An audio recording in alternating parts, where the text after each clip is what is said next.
Matius 15 ayat 33 sampai 37. Sudah ketemu?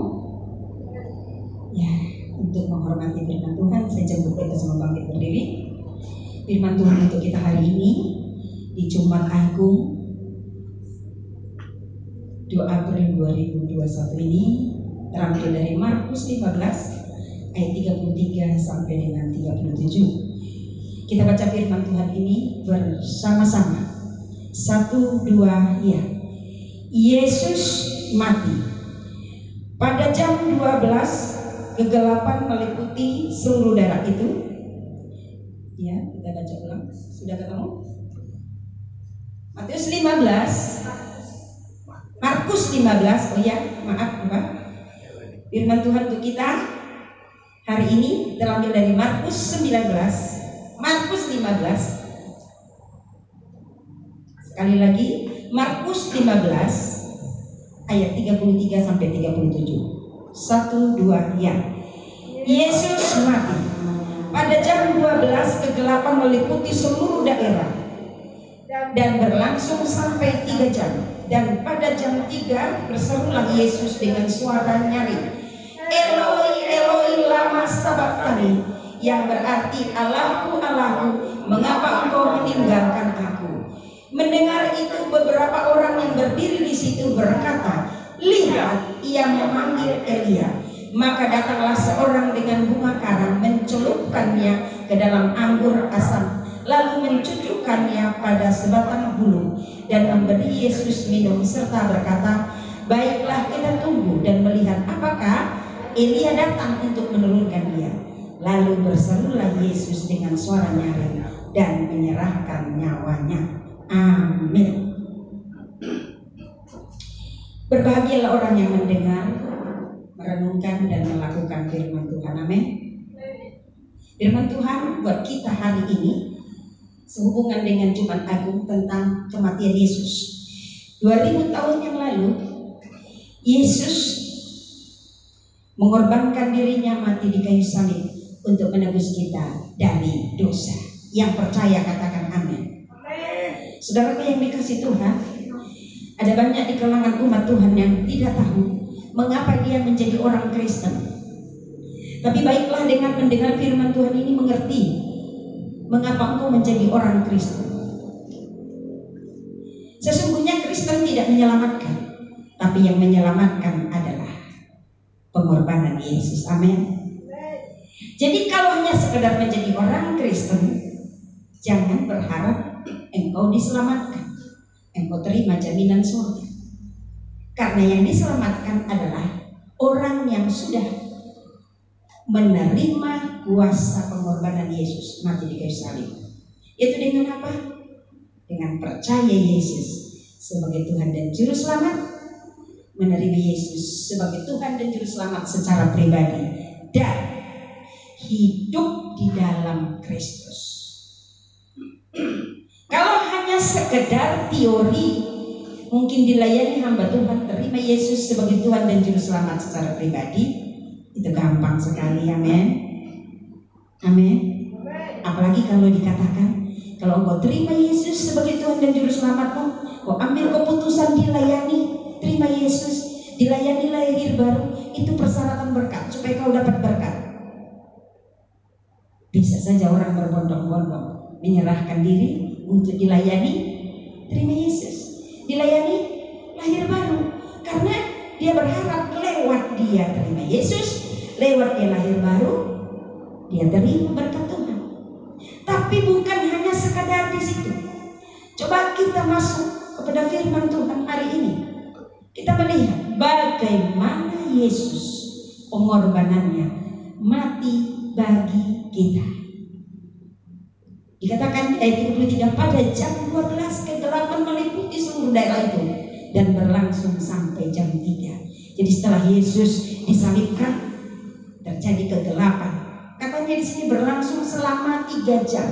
Diperkirakan dari jam 12 siang sampai jam 3. Dan pada jam 3 berserulah Yesus dengan suara nyaring, Eloi, Eloi, lama sabachthani, yang artinya Allahku, Allahku, mengapa kau meninggalkan aku? Mengapa Yesus mengatakan itu? Karena itu itu harus terjadi. Seperti yang firman Tuhan lain berkata bahwa Yesus memang harus mati. Karena kalau Yesus tidak mati, sia-sia kita menerima Dia sebagai Tuhan dan Juru Selamat. Jadi Yesus harus mati. Bagaimana mungkin kata orang, kok bisa Allahnya orang Kristen mati? No, dikatakan di firman Tuhan ini, Eloi Eloi lama sabachthani, yang berarti Allahku, Allahku, mengapa engkau meninggalkan aku? Jadi yang mati pada saat itu adalah Yesus sebagai manusia. Karena Yesus adalah Allah 100% dan manusia 100%. Jadi manusia dagingnya Yesus mati dan tubuhnya yang dikuburkan. Maka dikatakan di sini di ayat 35, mendengar itu beberapa orang yang berdiri di situ berkata, lihat, ia memanggil Elia. Mereka mengira kalau Yesus memanggil Elia, seakan-akan Elia itu levelnya di atas Yesus. Padahal bukan, karena Elia itu manusia. Mengapa mereka mengatakan, lihat, dia memanggil Elia? Karena apa? Karena mata hati mereka masih tertutup. Mereka tidak mengerti rencana dan kehendak Tuhan lewat kematian Yesus. Begitulah yang terjadi marak akhir-akhir ini. Banyak perdebatan di sana sini, apalagi di dunia medsos. Dikatakan mengenai kekristenan itu diragukan. Bahkan ada yang sudah meragukan firman Tuhan, meragukan kejadian sampai wahyu. Manusia mencoba mereka-reka memakai otak pikiran logikanya untuk menilai kealahannya Tuhan Yesus. Saya kalau lihat itu komen-komen di dunia medsos, saya mendengar khotbah dari seorang hamba Tuhan, terus di komen di bawahnya itu banyak sekali komen-komen yang negatif, ada yang positif. Yang tanpa sadar mereka sudah menyepelekan pengorbanan Yesus. Yang tanpa sadar mereka sudah tidak mengakui kealahan Yesus. Itu bukan hanya dari kalangan luar orang Kristen, tapi orang-orang Kristen. Mengapa? Karena mereka mencoba memakai akal pikirannya untuk menyelidiki kealahannya Tuhan kita Yesus. Itu sebabnya Tuhan berkata bahwa ada hal-hal tertentu yang Tuhan singkapkan dan manusia tidak mengerti. Jadi hanya Tuhan yang mengerti. Jadi terkadang ada banyak orang semakin banyak belajar, semakin bingung. Tapi kalau kita mengerti arti kematian Yesus bagi kita, kita tidak akan bingung. Dan minta juga Roh Kudus memimpin kita untuk kita boleh mengerti kebenaran firman Tuhan. Dikatakan di ayat 36, maka datanglah seorang dengan bunga karang, mencelupkannya ke dalam anggur asam, lalu mencucukkannya pada sebatang bulu dan memberi Yesus minum serta berkata, baiklah, kita tunggu dan melihat apakah Elia datang untuk menurunkan dia. Mungkin mereka berpikiran, kok Allah bisa haus? Kalau dia Tuhan kok bisa haus? Mereka tidak tahu kalau yang haus itu adalah Yesus sebagai manusia. Yang mati itu juga Yesus sebagai manusia. Lalu berserulah Yesus dengan suara nyaring dan menyerahkan nyawanya. Kita baca di Yohanes 19 ayat 30. Dikatakan,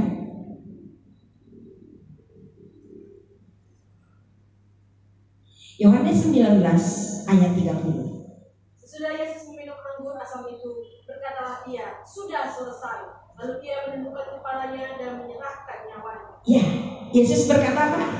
Dua kata, sudah selesai. Halo, sudah selesai. Di ayat 37 tadi di Markus 15 katakan, lalu berserulah Yesus dengan suara nyaring dan menyerahkan nyawanya. Dan dikatakan Yohanes 19:30, Yesus berkata, sudah selesai. Haleluya, haleluya,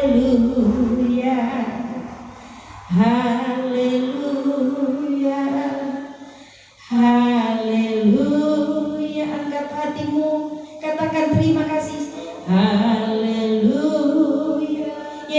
mati buat kita. Haleluya, haleluya, haleluya, haleluya,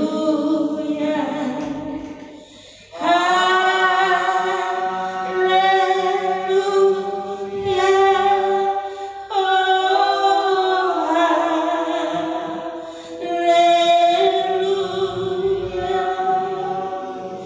haleluya.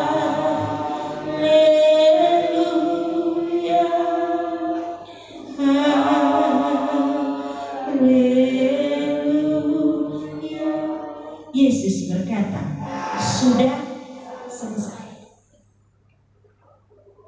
Sudah berakhir penderitaan. Kuasa maut sudah dikalahkan. Kepastian neraka sudah dibatalkan. Amin. Tapi yang muncul adalah kepastian surga. Maka katakan untuk pengorbanan Yesus di kayu salib, terima kasih Tuhan Yesus, terima kasih Tuhan Yesus. Lebih sungguh-sungguh lagi katakan, terima kasih Tuhan Yesus, terima kasih Tuhan Yesus. Ucapkan rasa terima kasihmu, angkat tanganmu, katakan, terima kasih Tuhan Yesus, terima kasih Tuhan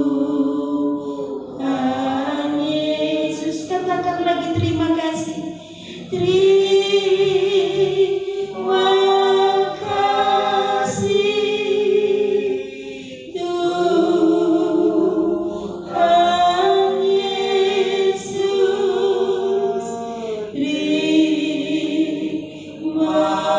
kasih Tuhan Yesus. Amin. Anda dapat merasakan apa ketika mengatakan terima kasih Tuhan Yesus?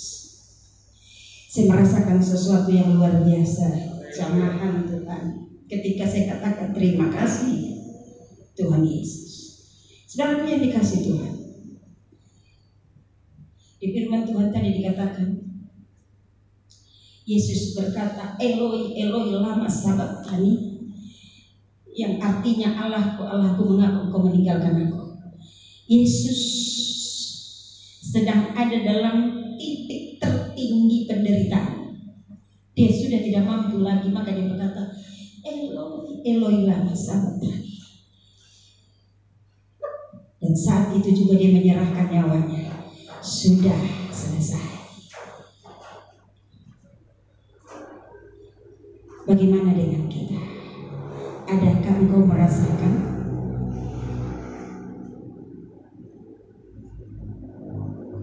kuasa kematian Yesus dalam dirimu? Saudara yang dikasih Tuhan, pada saat tadi angkat pujian mengatakan terima kasih Tuhan Yesus, saya merasakan sesuatu. Tuhan berbicara kepada saya lewat yang saya alami.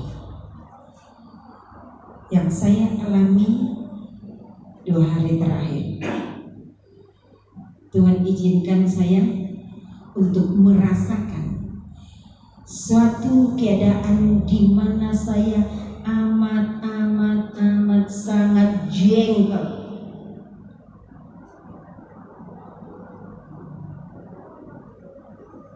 Sampai terucap kata-kata dari mulut saya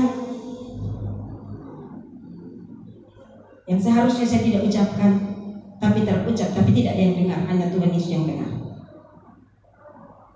Saking jengkelnya.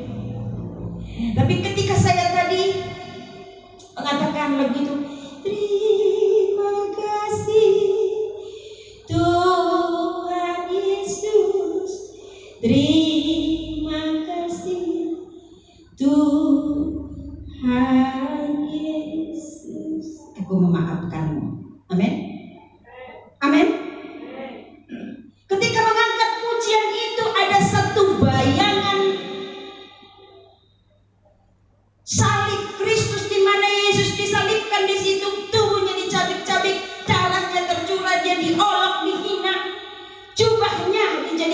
perlombaan undi.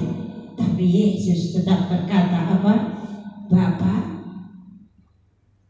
Bapak, ampunilah mereka, sebab mereka tidak tahu apa yang mereka lakukan. Amin.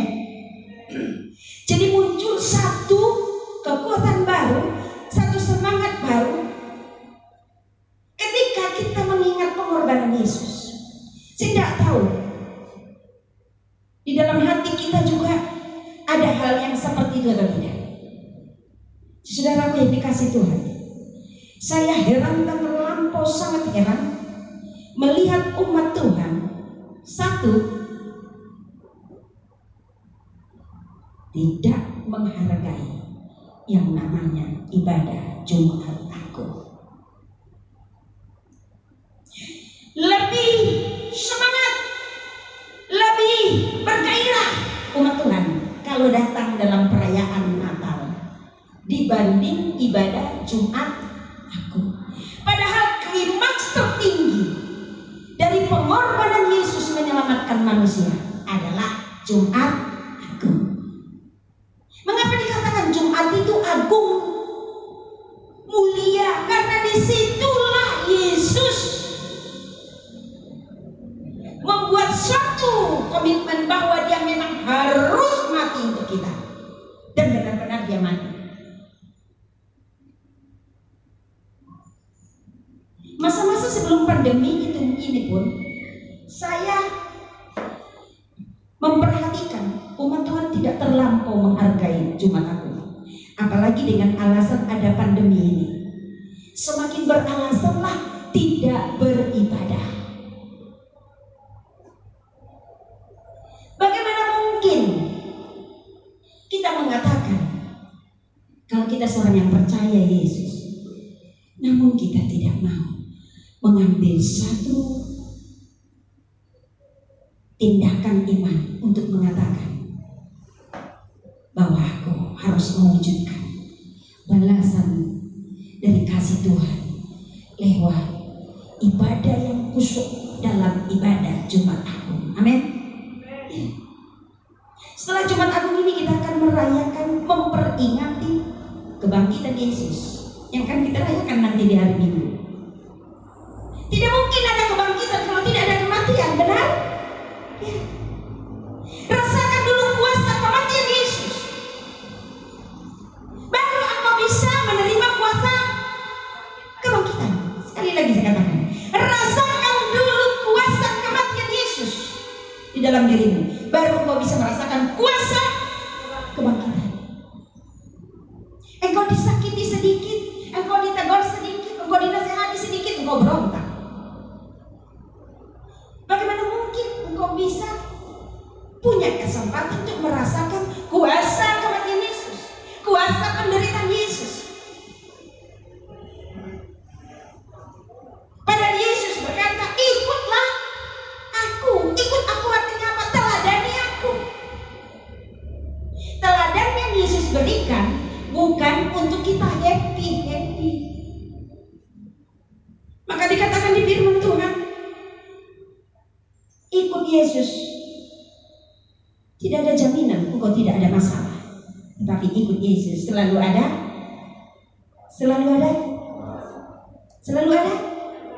jalan keluar, ada kemenangan. Bisa nggak orang berkemenangan kalau nggak ikut bertanding? Ada gitu orang, wah dia pemenangnya, dia bertanding di mana? Oh enggak, dia nggak ikut bertanding. Tidak mungkin. Siap jadi pemenang? Siap jadi pemenang? Ikut bertanding, amin. Bertanding lawan hawa nafsumu, lawan kedaginganmu, lawan egomu, buang segala kesombonganmu supaya kau muncul jadi pemenang, amin. Matikan keinginan daging, matikan manusia duniawi, seperti Yesus juga mati buat kita 2000 tahun yang lalu, amin. Ya. Jadi saudaraku yang dikasih Tuhan, kalau mau terima kemenangan, mau menerima kemenangan lewat kuasa kebangkitan Yesus, engkau harus merasakan dulu kuasa kematian Yesus. Yesus di kayu salib tidak tertawa-tawa. Yesus di kayu salib sampai berkata, Eloi Eloi lama sabachthani, artinya Allah Allah kenapa kau meninggalkan aku? Aku ngerasa sakit loh. Ditusuk di lambungnya terasa sakit. Dicelupin air yang asam sekali terasa. Karena apa? Manusia kedagingannya berfungsi. Jadi saudaraku yang dikasih Tuhan, kita juga begitu. Saya sendiri mengalami. Saya kesaksian sedikit. Jadi jangan dikira kehidupan yang rohani itu kita harus jadi malaikat. Amin. Ada yang mau jadi malaikat? Ada? Malaikat tidak merasa sakit loh, tidak pernah merasa lapar. Tapi manusia adalah makhluk ciptaan Tuhan yang paling mulia, bisa merasakan lapar, bisa merasakan tersinggung, ya enggak? Bisa merasa terganggu. Ada yang sini tidak pernah terganggu? Kasih semua pernah. Kesaksian saya, ada rasa jengkel dan rasa betul-betul masuk dalam satu posisi di mana manusia kedagingan saya berfungsi. Saya mengatakan, "You siapa?"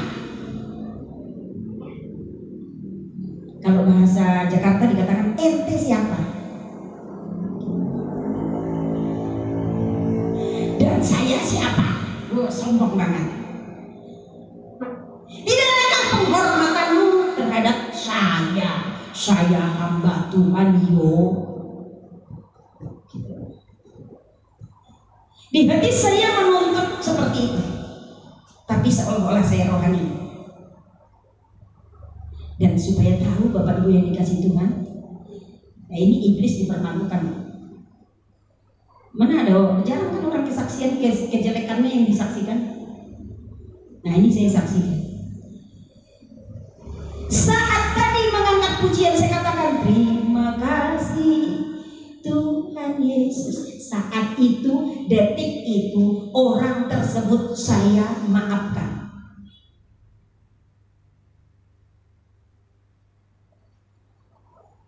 Ada satu kekuatan kuasa dari dalam keluar untuk mengeluarkan kuasa, memaafkan, mengampuni, memberkati.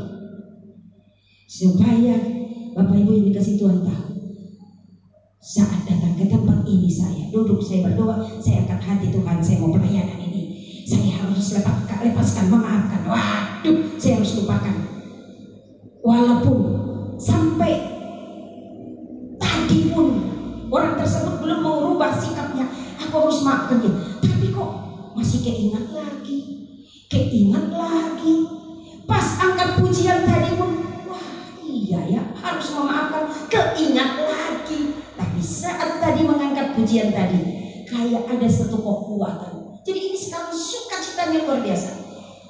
Kayak ada sukacita yang luar biasa. Kayak ada yang saya rasakan Roh Kudus bekerja. Sehingga saat itu terjadi kuasa kemenangan. Roh Kudus bekerja. Ada kemenangan yang luar biasa. Mungkin menurut kita, hamba Tuhan kok tidak memaafkan? Iya, saya memaafkannya.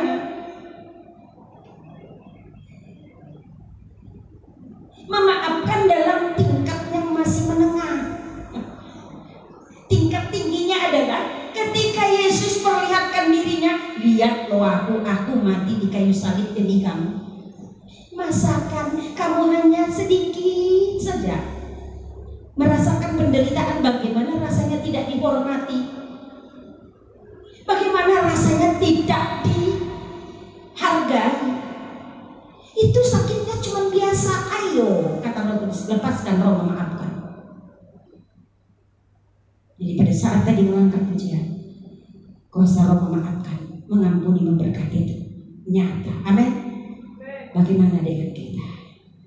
Mungkin di mulut kita berkata, aku harus memaafkan dia, tapi tanpa kau sadari, di dalam lubuk hatimu engkau masih tidak memaafkan orang tersebut. Saya dari tadi berpikir, apa sih Tuhan, kenapa sulit begini? Ternyata lewat itu Tuhan berbicara supaya engkau merasakan kuasa kematianku. Bagaimana rasanya tidak dihormati? Bagaimana rasanya ketika apa yang kau katakan tidak diterima? Jadi saudara yang dikasih Tuhan, maka engkau merasakan bagaimana indahnya kuasa kematian Yesus. Kalau ya, ungkapkanlah rasa terima kasihmu atas kasihnya Yesus, atas pengorbanannya mati di kayu salib. Tuhan mau bagikan buat kita firman Tuhan hari ini. Ada 3 hal yang harus kita lakukan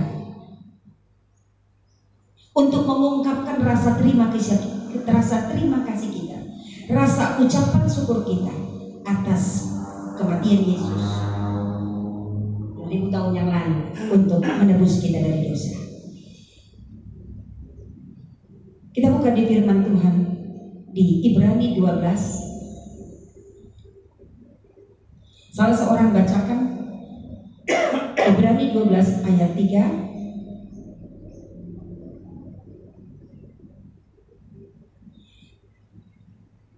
Ibrani 12 ayat 3.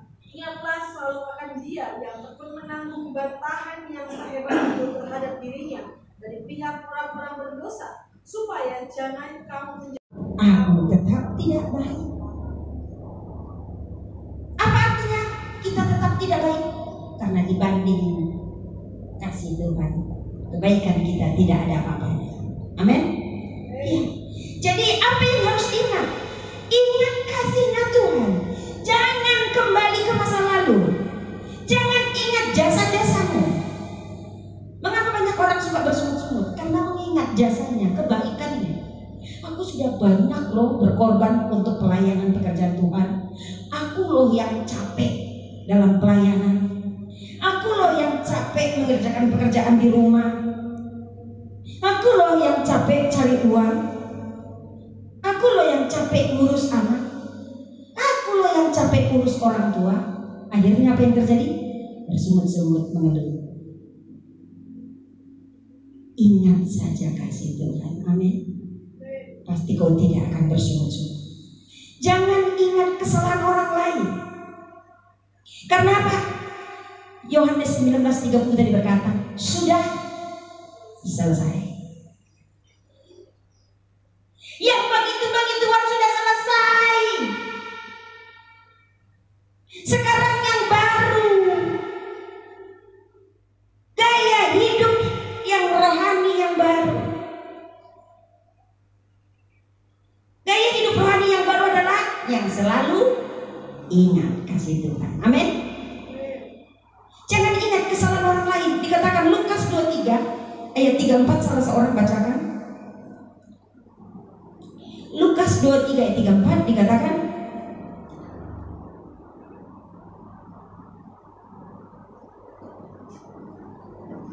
Lukas 23 ayat 34. Yesus berkata, "Ya Bapa, ampunilah mereka, sebab mereka tidak tahu apa yang mereka perbuat, dan mereka membuang rugi untuk bagi bagian." Ya Bapa, ampunilah mereka, sebab mereka tidak tahu apa yang mereka lakukan. Siapa orang yang menyakiti engkau? Siapa orang yang melukai hatimu? Siapa orang yang mengecewakan engkau? Katakan, ya Bapa, ampunilah mereka, karena mereka tidak tahu apa yang mereka lakukan. Itu kalau kesalahan bukan di pihakmu. Ada sebagian orang tidak bisa bedakan. Dia mungkin dihina, diolok, dimarahi, mungkin karena kesalahannya. Tapi dia sok-sok mengatakan, aku mengampuni dia. Loh, yang salah Anda. Kalau kita yang salah, apa yang kita lakukan? Minta ampun di hadapan Tuhan, perbaiki diri. Tapi kalau kita tidak salah, kita dipersalahkan, baru kita keluarkan kuasa Roh memaafkan, mengampuni, dan memberkati. Amin. Jadi ingat saja kasih Tuhan. Jangan ingat-ingat kebaikanmu karena engkau tidak baik. Jangan ingat jasa-jasamu karena engkau tidak punya jasa sebenarnya. Ada orang tua yang mengatakan begini, itu karena aku capek selama ini. Aku membesarkan kamu dari kecil sampai sekarang kubesarkan. Jadi kau harus balas kebaikanmu. Kalau bukan aku, kau tidak ada apa-apanya. Wow. Ini sudah tidak benar. Karena semuanya karena anugerah. Kita orang tua bisa membesarkan anak karena anugerah. Jadi orang tua jangan sok-sok merasa berjasa. Jadi untuk selalu bisa mengingat kasih Tuhan, yang kita lakukan adalah jangan kembali ke masa lalu. Jangan ingat-ingat jasamu, jangan ingat-ingat kebaikanmu, dan jangan ingat-ingat kesalahan orang. Ingat yang baiknya saja, amin. Yang kedua, bagaimana ungkapan rasa terima kasih kita atas kematian Yesus 2000 tahun yang lalu? Yang kedua adalah pantaskan. Apa? Pantaskan. Kenapa saya suruh kita mengulangi kalimat yang saya ucapkan? Supaya ketika mulut kita mengucapkannya, telinga dengar, otak nyimpan, dan masuk ke hati, dan betul-betul jadi rema firman itu buat kita. Bagaimana ungkapan rasa terima kasih kita untuk kematian Yesus 2000 tahun yang lalu? Yang kedua adalah pantaskan dirimu untuk dicintai. Amin.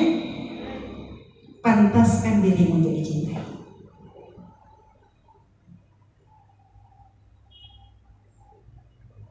Terima kasih cinta. Jangan hanya terima cintanya Tuhan, tapi pantaskan dirimu untuk dicintai Tuhan dan manusia. Coba kita buka firman-Nya. Lukas 2 ayat 52 dibaca dengan keras. Bisa pakai mic bacanya? Lukas 23 ayat 34. Yesus berkata, "Ya Bapa, ampunilah mereka sebab mereka tidak tahu apa yang mereka perbuat." Ya, lanjut. Lukas 2 ayat 52. Ia pergi menghadap Pilatus dan meminta mayat Yesus. Lukas 2 ayat 52. Dan Yesus makin bertambah besar dan bertambah hikmatnya dan besarnya dan makin dikasihi oleh Allah dan manusia. Yes. Dan Yesus makin bertambah besar, bertambah hikmatnya dan besarnya, dan makin dicintai, dikasihi oleh Allah. Dan mengapa Yesus semakin dicintai oleh Allah dan manusia? Mengapa? Usianya bertambah, hikmatnya turun ke naik. Bukankah kita diminta supaya meneladani Yesus? Yesus saja semakin tambah umurnya semakin berhikmat. Bagaimana dengan kita? Halo, apakah menurut kau cukup kau lahir baru saja, tidak ada perubahan? Sifat karakter tidak berubah, terus minta dihargai. Sifat karakter tabiat tidak berubah, tapi minta diberkati. Sifat karakter tabiat tidak berubah, tapi minta dicintai.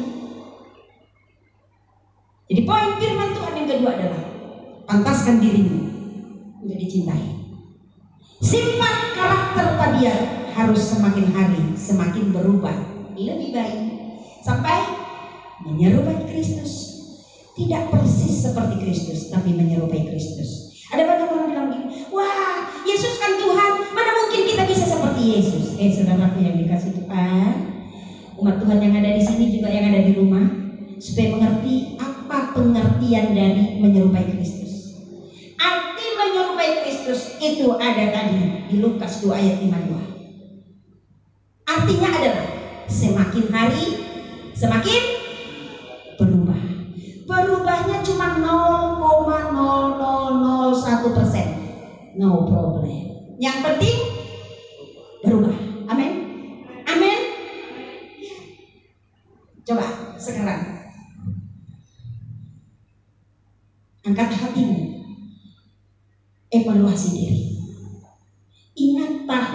2020 dan ingat sekarang 2 April 2021, ada perubahan apa tidak?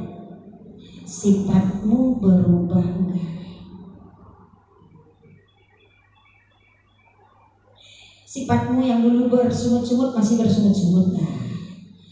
2020 kalau ada masalah engkau langsung kayak orang kebakaran jenggot, kayak orang stres, bahkan makan pun tidak enak. Di 2021 masih seperti itu apa enggak?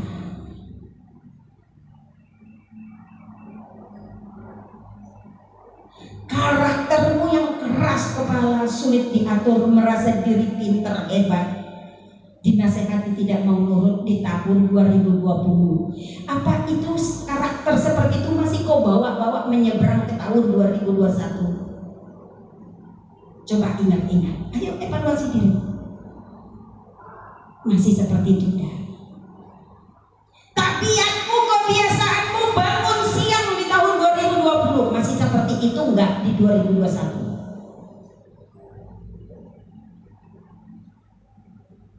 Ibadah yang perhitungan dengan Tuhan, ibadah lebih dari 2 jam sedikit aja sudah kesal di 2020, seperti itu enggak di 2021?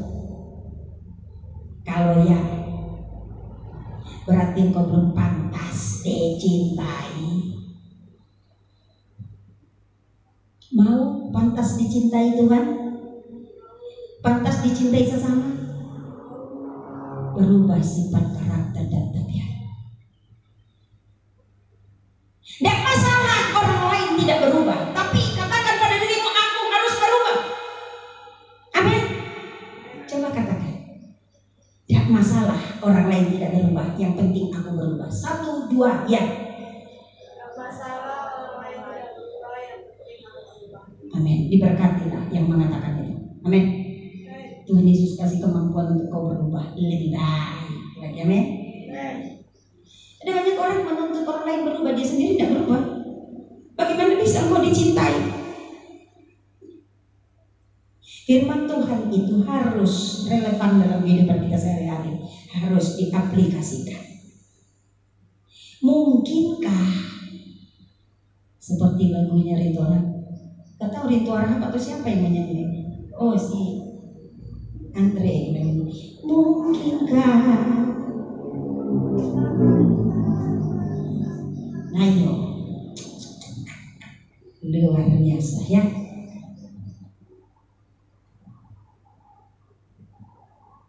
Mungkinkah kita akan bisa sehati kalau dikau belum berubah? Halo, katakan pada suamimu berubah ya. Katakan pada istrimu berubah ya. Katakan pada dirimu, aku mau berubah. Amin. Ketika orang-orang yang sudah diubahkan oleh Tuhan berkumpul, kata Tuhan, 2, 3 orang berkumpul di dalam namaku, apa saja yang mereka minta dikabulkan. Katakan amin. Berarti you harus berubah supaya you bisa diajak sehati. Amin. Kalau enggak, gak bisa. Itulah arti kuasa kematian Yesus. Simpel sebenarnya. Arti kuasa kematian Yesus bagi kita adalah berubah.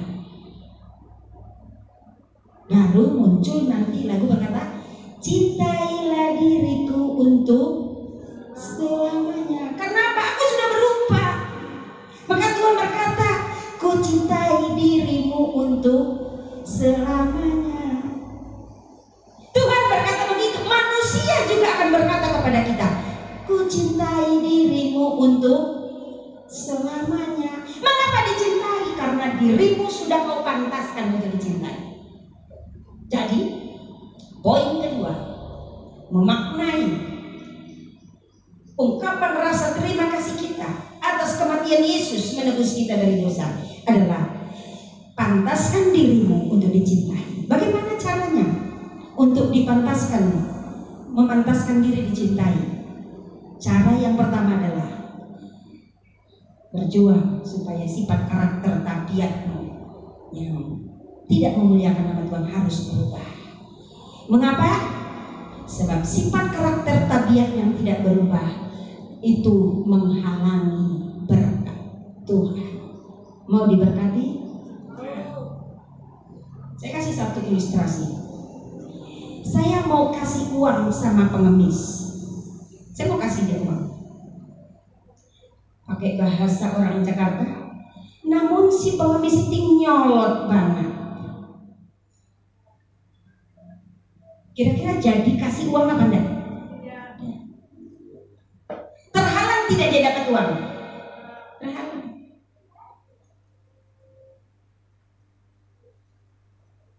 Ketika kita dengar seseorang sedang dalam kesusahan, tidak punya uangnya, banyak utangnya, ya, terpikir oleh kita untuk membantu dia.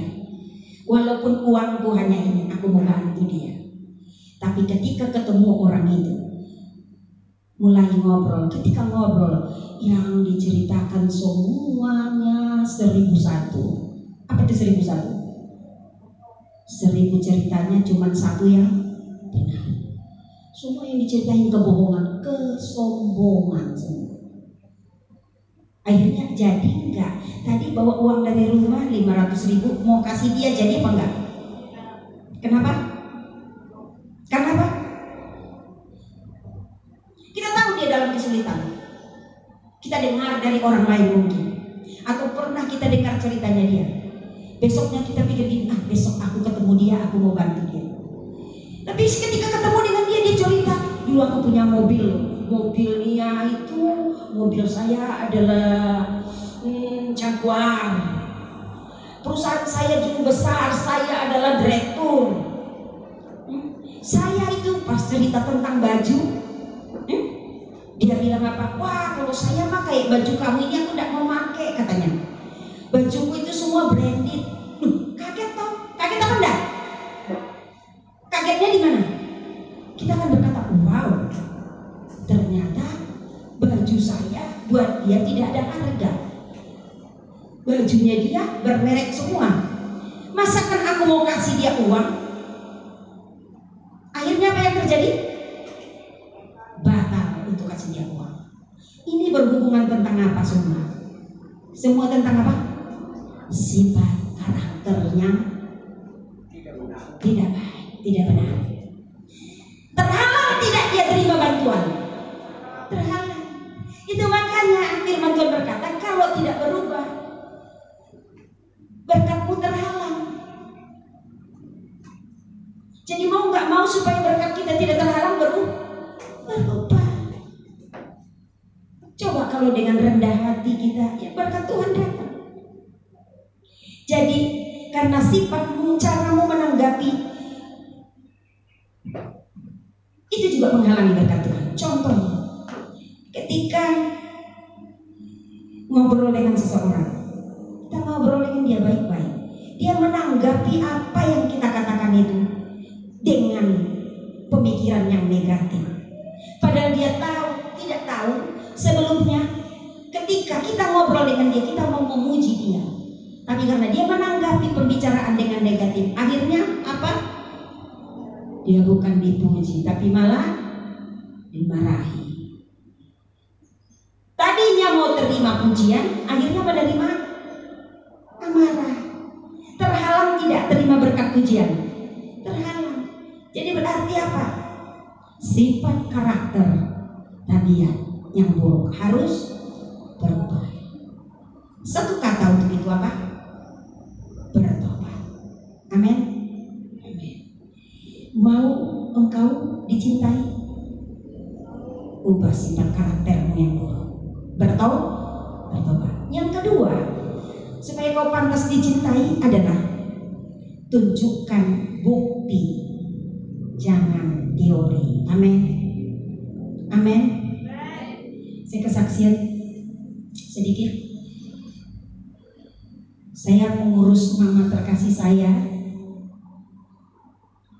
itu ikut bersama dengan kita di Tangerang sampai akhir akhirnya kita ke Jogja. Tiba-tiba Tuhan izinkan mama terkasih kami itu sakit. Memang karena usia sudah 84 tahun. Dan saya tahu rencana Tuhan dia sakit itu bukan karena dia memang harus sakit, tetapi supaya anak-anak ini punya kesempatan berbakti kepada orang tua. Jadi saya pikir ya, ketika kita ke Jogja, mungkin saya bisa kembali ke Tangerang. Mama saya di Jogja dan saya bisa kunjungin. Mungkin dalam sebulan berapa kali datang ke Jogja. Tapi nyatanya ketika saya mau tinggalkan mama terkasih di Jogja, dia tidak mau. Dia bilang saya harus ikut di sini. Tapi saudara bilang mama saya juga harus di Jogja, saya mau bawa ke Tangerang enggak? Diizinkan harus di Jogja. Akhirnya saudara yang dikasih Tuhan, singkat cerita, kita rawatlah mama terkasih selama 3 tahun dari 2009 sampai 2012. Itu mama kami itu di tempat tidur. Jadi ini tangan setiap hari pekerjaannya megang pipis dan BAB-nya dan menyuapinya, memandikannya setiap hari. Mungkin ada banyak orang tua di luar sana yang mungkin sedang sakit, anak-anaknya mungkin kurang perhatian. Dengarkan kesaksian ini. Mungkin engkau memandikan orang tuamu sekali 2 hari, sekali seminggu. Tapi saudaraku yang dikasih Tuhan, saya bersama dengan anak terkasihku Yosi, kami memandikannya 2 kali sehari. Pagi dimandikan, sore dimandikan. Padahal mama saya gemuk. Dan dalam seminggu kami bawa terapi 2 kali seminggu. Kami berdua harus mengangkat dia ke kursi roda, dari kursi roda ke taksi, dari taksi ke tempat terapi. Mungkin dengan kakak saya juga dulu. Seperti itu. Saudaraku yang dikasih Tuhan. Dan setiap orang melihat mama terkasih, orang akan berkata, wow, kau berbahagia. Mukanya cerah ceria, tidak seperti orang sakit. Dan cantik, wangi, tak pernah sedikit pun dia kotor. Pakaiannya gak pernah kotor, kamarnya tak pernah kotor, wangi. Saya perlakukan seperti bidadari, saya rawat dengan penuh cinta kasih. Dan 1 tahun terakhir saya dengan Yosi yang mengurus penuh. 3 tahun sebenarnya penuh kita yang mengurus, karena kita yang megang pipis dan BAB-nya dan mencuci pakaiannya, memberi dia makan, memandikannya. Saudara yang dikasih Tuhan, mungkin engkau berkata, iya, aku juga sayang sama orang tuaku. Amin. Engkau mungkin kasih uang untuk orang tuamu, engkau kirim uang untuk orang tuamu, engkau juga umat Tuhan yang di rumah.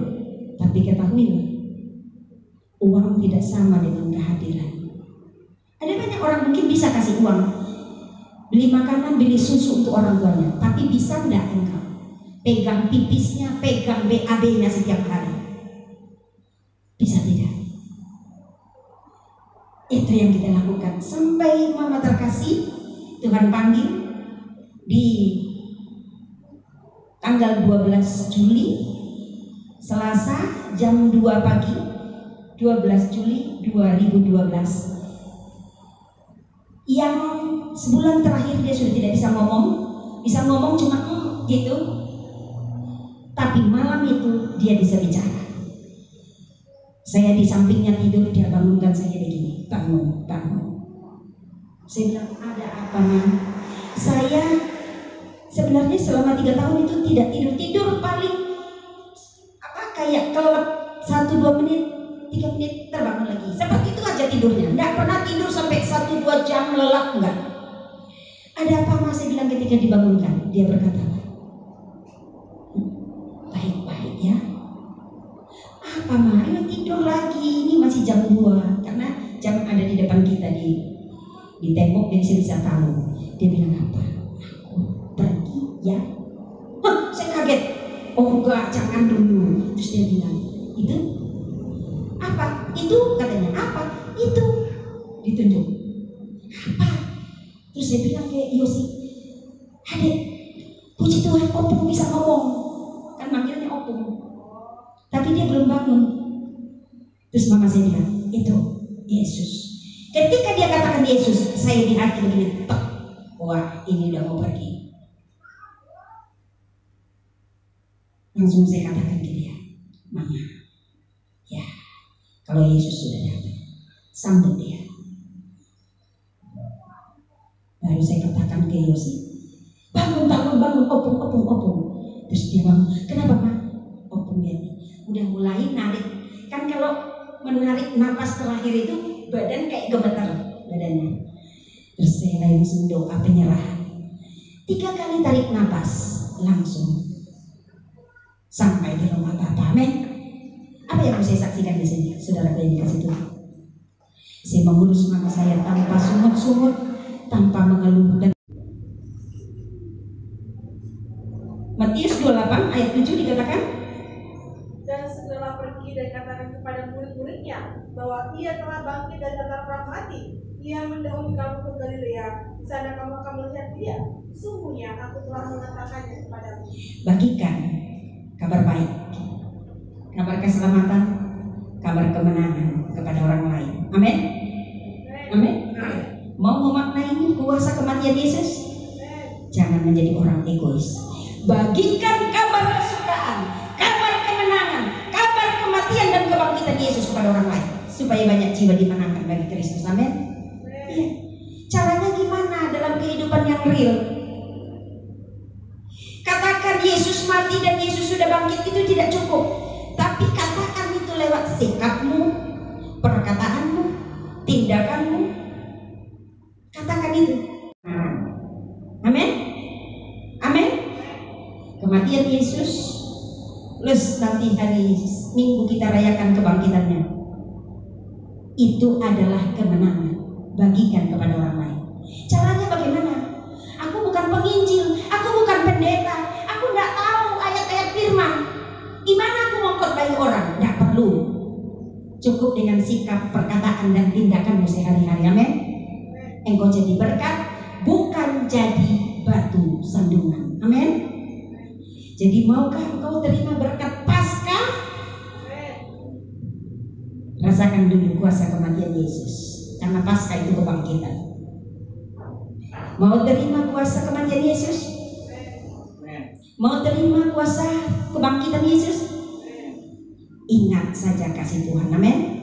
Mulai sekarang jangan ingat-ingat kesalahan orang lain. Jangan ingat jasa-jasamu. Jangan ingat kebaikanmu. Tapi ingat kasih Tuhan. Amin. Yang kedua, sangkal diri, bertobat supaya engkau layak dicintai. Yang ketiga adalah hidupmu harus jadi berkat, bukan jadi batu sandungan. Bagikan kabar kesukaan kepada orang lain. Katakan pada dirimu, aku harus jadi berkat. Aku tidak mau jadi batu sandungan. Amin. Saya ingatkan sedikit buat kita kisah keberadaan kita.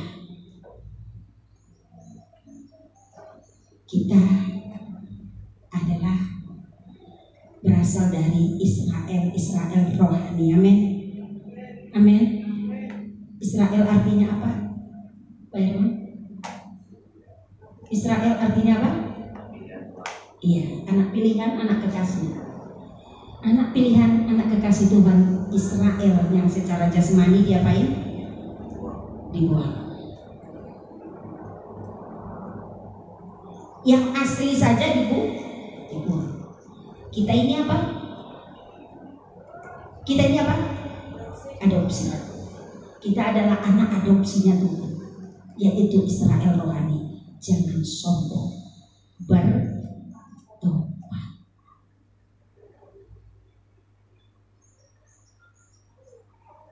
Hargai, Yesus sudah mati bagi engkau. Amin. Dengan cara apa? Ingat kasih Tuhan. Yang kedua, pantaskan dirimu dicintai. Yang ketiga, jadilah berkat lewat beritakan kabar kesukaan, lewat perkataan, sikap dan tindakanmu sehari-hari. Amin.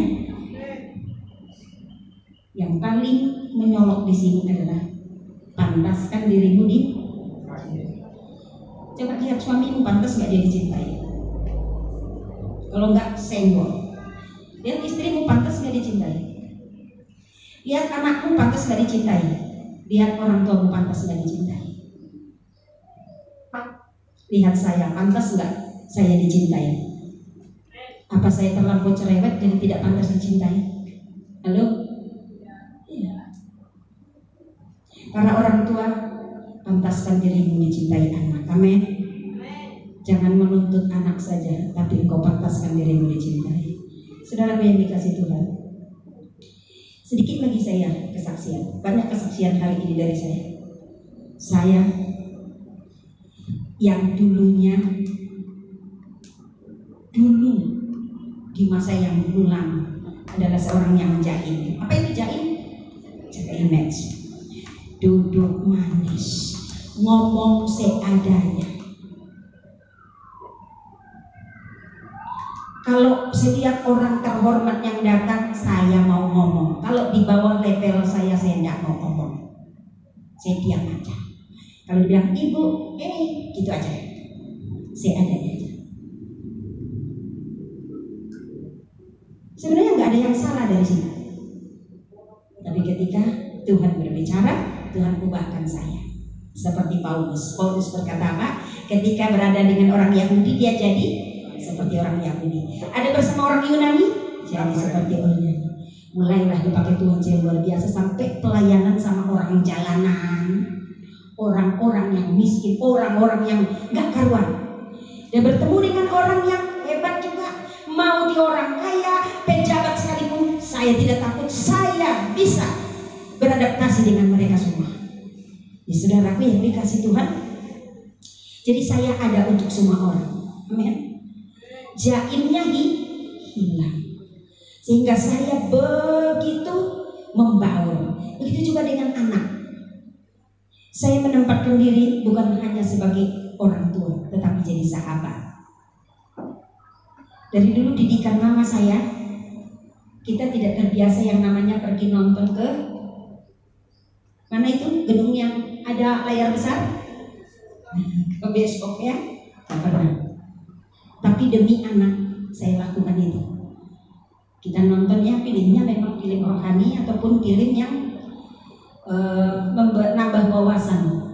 Tapi demi supaya bisa menemani anak, ada kebersamaan dengan anak, saya lakukan. Jadi saya seperti anak muda. Saya membaur dengan anak. Supaya apa? Supaya apa? Kira-kira mempantaskan diri untuk dicintai. Kalau saya pakai diri saya sendiri, saya jauh lebih baik duduk manis di rumah, berdoa, baca firman terus setiap hari. Tapi tidak, harus membangun. Dalam pelayanan juga begitu dengan anak-anak muda, saya membangun supaya pantas dicintai. Coba lihat dari diri. Kalau kau mengatakan inilah saya tidak mau berubah, berarti kau tidak pantas dicintai. Amin. Amin. Dengan tetangga pun saudaraku yang dikasih Tuhan, tahu sendiri tetangga kita sekarang kan? Tahu sendiri kan? Ngobrol dengan mereka, saya bisa jadi pendengar, saya diam saja. Mau bicara dengan orang berpendidikan, ayo, saya bicara pakai metode gaya hidup, gaya dari orang berpendidikan. Bicara dengan orang yang tidak berpendidikan, saya juga beradaptasi berbicara kepada orang yang tidak berpendidikan. Sehingga apa? Mereka jadi suka. Jadi kita melayakkan diri dicintai. Jangan katakan inilah aku. Ya aku. Nah, kita harus berubah. Jadi saudaraku yang dikasih Tuhan, kalau betul-betul kuasa kematian Yesus ada dalam dirimu, mau dan mau, engkau harus berubah. Amin. Caranya adalah jangan ingat kebaikanmu, jangan ingat jasa-jasamu, jangan ingat kesalahan orang lain, tapi ingat saja kasih Tuhan. Yang kedua, pantaskan dirimu untuk dicintai Tuhan dan sesama. Yang ketiga, hidupmu harus jadi berkat, jangan jadi batu sandungan. Tuhan Yesus memberkati.